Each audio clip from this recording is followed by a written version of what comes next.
What's going on, everyone? Welcome back to the channel. Thanks for tuning on in. I'm guessing if you clicked on this video, you have a problem slicing the golf ball. Don't worry, I'm going to help you out in just one session. Let's get right into the video.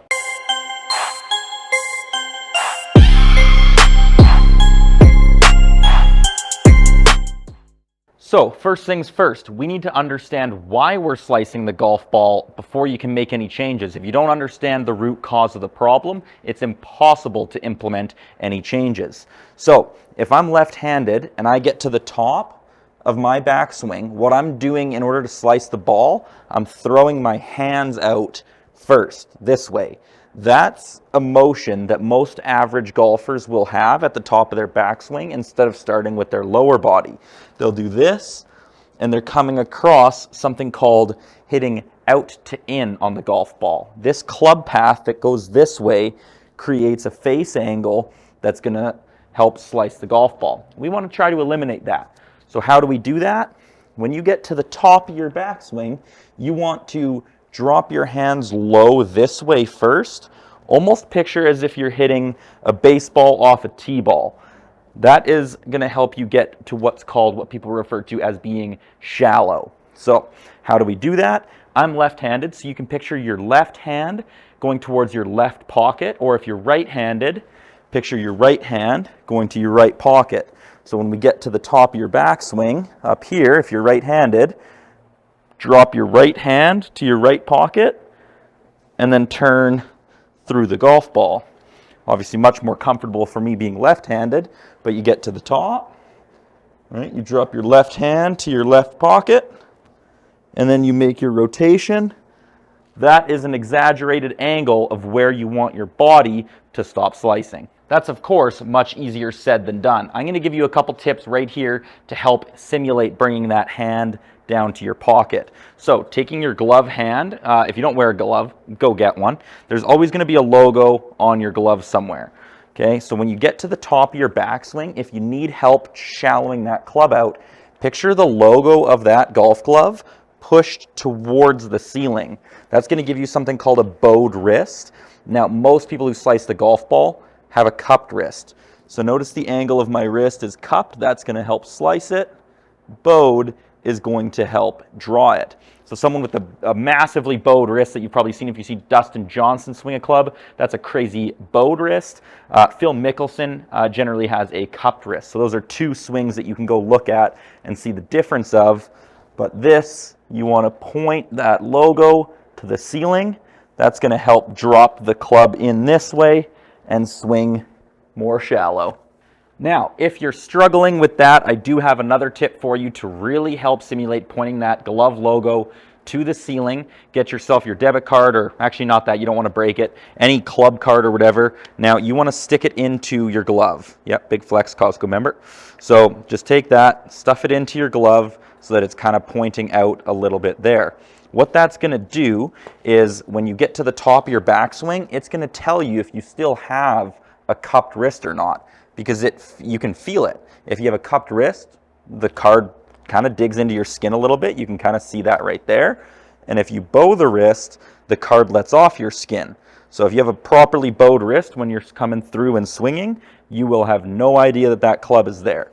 So look at my hand. There's a bowed wrist and then a cupped wrist. You can see what happens and it pushes in the skin.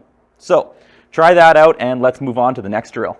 Those first few drills, I'm guessing you've seen somewhere on the internet before, but stay tuned because now I'm getting into the drills that I've discovered, I've built, and I've implemented into my own practices to help my club path and to help me hit draws and fades when I need to. So going back to that theory of the over the top, if you've got your club here and it's coming over the top that way, that's hitting a slice. If you're coming from the inside out, into out, that's hitting a draw. Well, how can we do that? Take any golf ball, grab a marker, and just draw on wherever on the ball. Let's just color in that number 2 for whatever. Now, you want to hit your driver face to that point on the golf ball. So, as a left-handed golfer, if I'm hitting a slice, that dot is going to be out there, because right now, if I come over the top, I'm going to be swinging here, come over the top, and I'm hitting that dot. So move that dot exaggerated to the inside. So now you want the club to come in shallow and hit the inside of the ball, and that's going to start the ball out on the correct line for you to be able to draw it back in. Let's demonstrate. Put that dot on the outside there and hit a massive slice, and then we'll switch it around and hit a big old duck hook.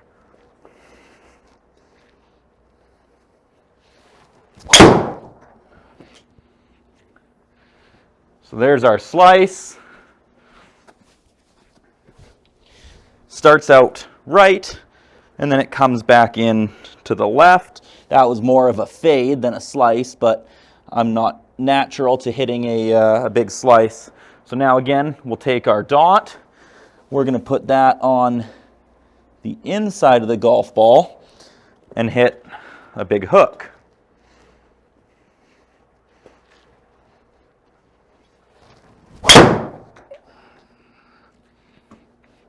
There we go. So kind of started in the middle, a little bit left, and then it snap hooked over to the right. Saving the best for last, this is the drill that helped me the most in my quest to stop slicing the golf ball, and I'm passing it on to you guys today. Let's get right into it. So I've now grabbed a 7-iron to demonstrate that club path drill. So in the beginning, we talked about that over the top motion, kind of swinging your arms out at the ball like that versus bringing your hand low and coming in this way.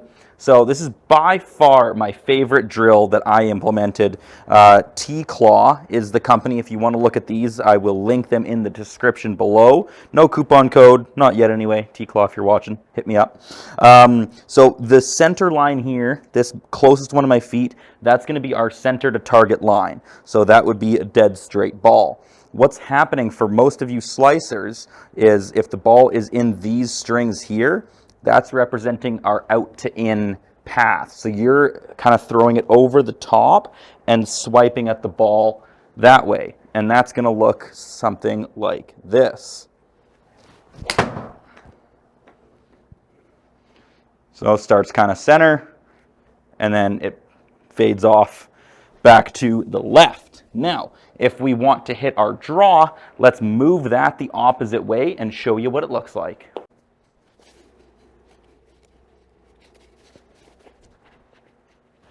Okay, so just like that, we've got our strings moved. So before, we were swinging over the top and following our strings this way, which created the ball to start that way and then slice back. Now what we're doing is the opposite. We want to start the ball out because our hands are going to be closer to our body.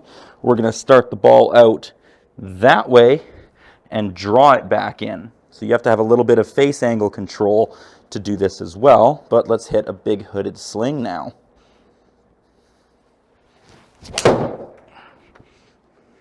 So it starts out left and snaps way back to the right. Oh my, I just hit a 1.51 smash factor with a 7-iron. Overlay that on the screen. Oh my goodness. I didn't know that was possible. I did not know that was a thing. Unreal. That's really, really cool. Anyway, so that is a look at club path and how the difference of these strings from T-Claw can represent coming over the top and hitting a slice, or coming from the inside out to hit a draw or a hook.